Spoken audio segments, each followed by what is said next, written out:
Hello, people of New World. It's me, Lamani. Welcome back to the channel and happy Friday. If you're like me, you like playing New World, you hate leveling, you want to be in more wars, so you need more characters. So, what is going to be your best, most effective, and efficient way of leveling? Well, as you can see behind me, I'm level 30 running Genesis.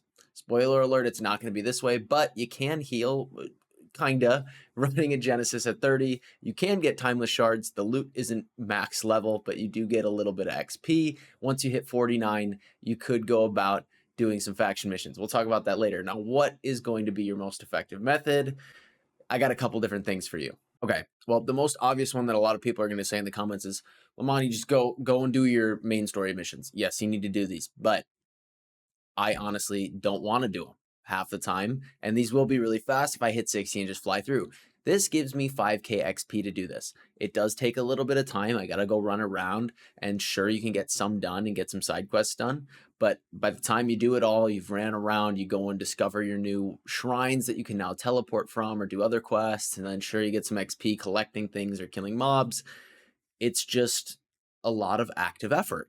And so what if I told you there's a way you can literally just close your eyes and grind levels and grind your weapon XP just like you would have been? Maybe you need a little bit of help from a friend depending on what your level is, but I think that we have a better method for you. What if I told you you could go to the world's favorite leveling spot, kill Thorpe, still get the same amount of weapon XP, but also get an absolute metric crap ton of player XP by just standing there? I went up when I was rested. I got about almost 4k XP. And again, that's split between my party and the other players that are there. And when I was unrested, I'm getting about 2000 XP simply from Thorpe alone. So in this spot, you are sitting there. Don't have to move a muscle. You can left click. You don't have to. You do have to have a team at this point until you're at the level where you could get kill credit yourself. And then there's more XP potential there. But regardless, you could essentially AFK level and level up all your weapons like you were going to do anyway once you hit 60. So, I mean, doing rough napkin math, I was sitting there and within a 2.5 minute stretch, we would kill Thorpe. It was about 30 seconds of downtime and then we'd restart the cycle. That means I can comfortably say you could kill Thorpe somewhere between, 20 to 25 times. We're just going to, for the sake of rounding, say, okay, let's say 2k XP. So we're going to be saying around 40 to 50k-ish just from Thorpe alone in player XP in an hour. And again, that's really rough napkin math if you're not optimizing it, but you're just sitting there killing Thorpe with a split group with the XP I was getting. So now let's talk about this more. You now also have, okay, let's kill all of Thorpe's minions in the beginning.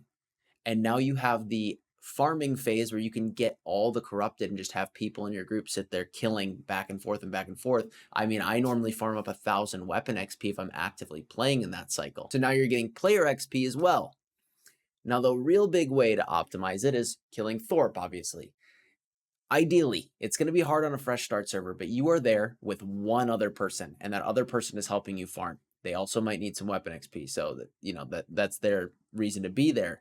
But if you can optimize it with one person, there's no one else there to split XP, and you can sit there and get kill credit, you should be racking in the XP and really getting that optimization going. On top of that, you should always have the song rolling for at least 10% player XP. Again, more optimization. You could, in theory, if you're at the point where you do enough damage so that you can get Thorpe XP and not die, you should be able to solo tag if you wanted to run up there, and then you wouldn't be splitting it within your group, and you should be getting individual player credit.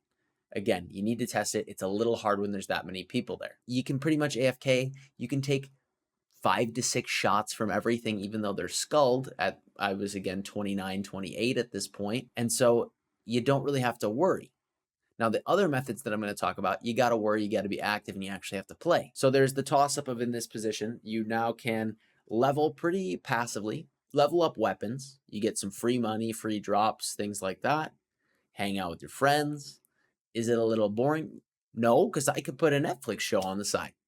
I think this method is extremely fast in the circumstances, and it is rather efficient. So while everybody's sitting here, yes, everybody's made 1,000 videos saying this is the weapon XP farming spot. I made it months ago, and it's resurfaced because it's fresh start. But go here If you have some friends saying, hey, come play fresh with us, but you're hesitant because you don't want to level up weapons and you don't want to level up your player XP at all, this is that little bit of drive to be like, okay, you can do both at once. Okay, so what else can we throw into the mix to really make this the most passive way of leveling possible? Well, if anybody watched the stream when I did this, I leveled a character from 0 to 29 simply from hitting my cooking to 200. So if we look at trade skills, so cooking is a good one, but then all of your refining skills. So we're going to have weaving, tanning, smelting, woodworking, and stone cutting. All of those refining skills, you can batch craft tons and you will get huge XP gains up until you hit 200. So you could do some gathering to get XP. Like you could sit at this Thorpe spot hitting trees, getting 5 to 10 plus XP just hitting those trees while somebody else is farming for you. Or you can just buy everything. You can make a lot of money off of low mats, put in buy orders, people fill them, and over time do it that way. So just throwing in a little bit of trade skill grind will net you a ton of long-term levels that you can then just go walk back and do this spot, set your buy orders, come back, and then sit there getting your player XP and your weapon XP. Will say in my experience, cooking is the one that has netted me the most experience out of all of them personally, but you do get some pretty good gains with them nonetheless. Okay, now we're going to get into the more active options. So what would be your next best bet? Farming portals. If you have somebody that's level 60 and can carry you through the level 60 portals or the level 45 portals, these will give some pretty solid XP gains. 100%, it's pretty free, but the thing is you have to be actively playing. This isn't something you could just AFK and do. You got to watch your feet. Somebody can only carry you so hard, but you still can't get hit, and a lot of that stuff will one-shot you, and then you don't respawn in the right way because they're over 10 levels higher, and then you have to go respawn in town and run back. And it just adds up to a lot of lost time. But quite honestly, I think in terms of XP per hour, you would get more doing the portals, but there is the potential of danger. There's the fact of I have to walk around and think about what I'm doing, and it can be a little bit more difficult at times.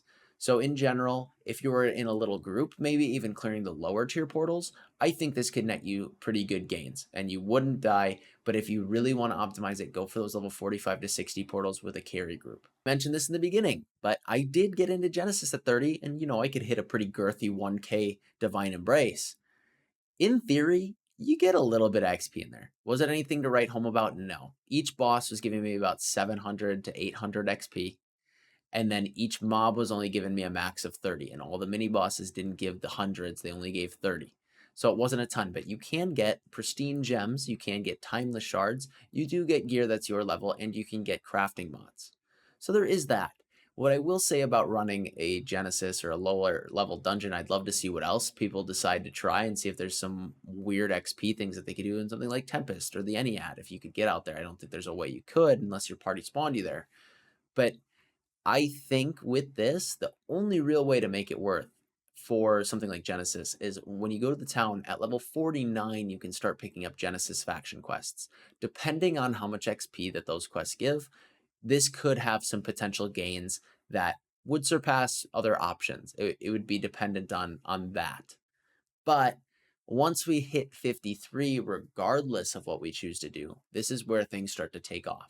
So whether you choose to do Thorpe, whether you choose to do main quest, trade skill stuff, a mix of everything, or you're sitting there doing Genesis, I don't know, whatever you choose to do, once you hit 53, you should be going to Dynasty. And when you're going to Dynasty, you need to go right outside of it because at 53, you can pick up the quest that's outside. This quest completes when you're halfway done with the expedition. So if you were to go inside, do half the expedition, get the quest done, come out, turn it in, and then just rinse and repeat, rinse and repeat, rinse and repeat, this is the fastest way to get from 53 to 60, hands down. So that's how you're going to finish your journey. TLDR, go kill Thorpe. Thorpe equals big XP, and big weapon XP. GG easy. That's pretty much it. Close your eyes, watch a Netflix show, do whatever you want, and just left click. To supplement that, do some crafting on the side. You could get carried through portals, and then you do have options for you want to go do main story quest, whatever. But once you hit 53, you are grinding Dynasty and you'll get it done fast. I think these are the most effective and most efficient power leveling methods. So I hope this helps you with your fresh start journey, or if you're a newer returning player. As always, take it easy, hit the links down below, go hit Madrinas, 20% off using my code Lamani, all caps, at checkout. But as always, thank you for watching, thank you for listening, and thank you to every single one of you beautiful people for being you. Peace.